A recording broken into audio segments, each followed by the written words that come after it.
одоо спортод хайртай хүмүүсийн маш сайн мэдэх SBS телевизээр очиж ажиллах болно. Тэгэхээр SBS бол Монголдо спортын чиглэлээр дагнсан маш том медиа компани юм. Тэгэхээр энэ телевизийн ард ямар баг хамталтай ажилладаг талаар нэг өдөр хамтдаа очиж ажиллацгаа. Тэгэхээр хувцас салаад ажилдаа явцгаая. Өнөөдөр эфирт гарахгүй арын албанд ажиллах учраас чөлөөтэй хувцаслаж болно. Мэдээж спортын үр амьсгал зөнхөлж байгаа учраас бидээ эвтэйхэн спортлог хувцас өмсөд ажилдаа явцгаая. Офис маань паркийн зүүн талд натурын зам дагуу дипломат офисын 3 болон 4 давхарт байрладаг. Ажлын цагийн хувьд хэдэн цагт ирснээсээ үл хамааран ажлын 8 цагтаа ажилласан бол хэдэн цагт ирж болдог. Гэхдээ телевизийн эфир гэдэг утгаараа нарийн цагт баригддаг учраас цагийг маш сайн баримтлах хэрэгтэй. Өнөөдрийн байдлаар гэрээд болон үндсэн ажилтнууд нийлээд 100 гаруй ажилтнтай байгаа. Нийт 5 сувгаар өөрсдийнхөө эфирийг нэвтрүүлдэг томоохон байгууллага байгаа. Ингээд ажлынхантайгаа танилцъя.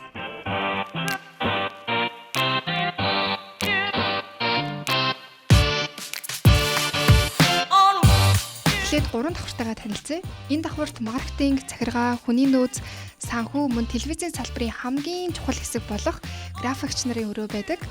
Мөн энэ давхартаа хурлын өрөө болон галтгооны өрөөнүүд нь байрлал. Үүнээс гадна ажилчид бусдаа саад болохгүй тул уцаар ярих юм хөөрхөн жижигхэн хэсэгтэй байдаг. Одоо 4 давхар руугаа хэдүүлээ явцгаая. Энэ давхартаа телевизийн уран бүтээл, сэтгүүлчид, инженер техникийн алба болон зураглаачид байрладаг. Видео болтой. Тэгээ энэ студиуд NBA Talk, Football Talk, Buzzer гэх мэт та бүдийн сайн мэдих телевизийн нэвтрүүлгүүд бүтдэг. Харин 2 дугаар студи бол Монголда цорын ганц олон улсын стандарттай virtual студи. Мөн шууд тоглолтын тайлбарын өрөөнүүд, дуу оруулалтын өрөө, хөтлөгчийн хувцас солих болон мейкап өрөөнүүд байдаг нь үнэхээр хөөрхөн санагдсан. Спортын телевиз гэдэг утгаараа спорт огт мэдэхгүй ажилтаа хорж ирээд скэн хугацааны дараа спортын бүр хайртай орхиотон нэгэн болдог. Энэ нь ажилтнуудаа болон ер нь телевизээ үзэж байгаа үзэгчдэд түгэж би хамгийн том соёл гэж өөрсдийгөө үздэг юм байлаа. Бас мэдээж шинэ ажилтнаа халуун тогтноор хүлээж авна.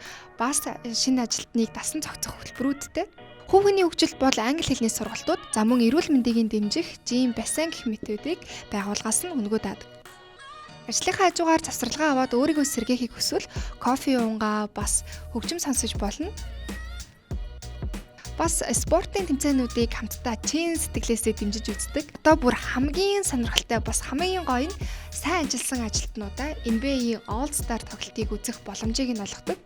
Мөн олон улсын лигүүдээс зохион байгуулдаг сургалт workshop-д оролцох боломжтой. За ингээд сонирхолтой спортоор дүүрэн адал явдалтай ажлын өдөр маань ийхүү дуслаа. Миний хэлдгээр ажлаа цагтаа хийгээд цагтаа тарцгаая.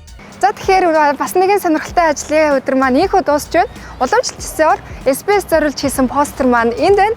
За тэгээд SBS-ийн хувьд гэх юм бол зөвхөн телевиз гэдгээр хязгаарлагдахгүй спорт гэдэг энэ гайхалтай зүйлийг илүү олон хүнд түгээж бас спортын сайн сайхан утга учирыг олон хүнд таниулах зорилготой маш тийм зөв хамт олон байгаа. Тэгэхээр энэ хамт олонд нэгдэж өөрийн хувь нэмрээ оруулахыг хүсэж байгаа юм бол Worky application руу ороод SBS-ийг follow хийхээ бити мартаарай. Тэгээд өнөөдрийг уламжлалтсаар аз жаргалтайгаар дуусгая. Bye.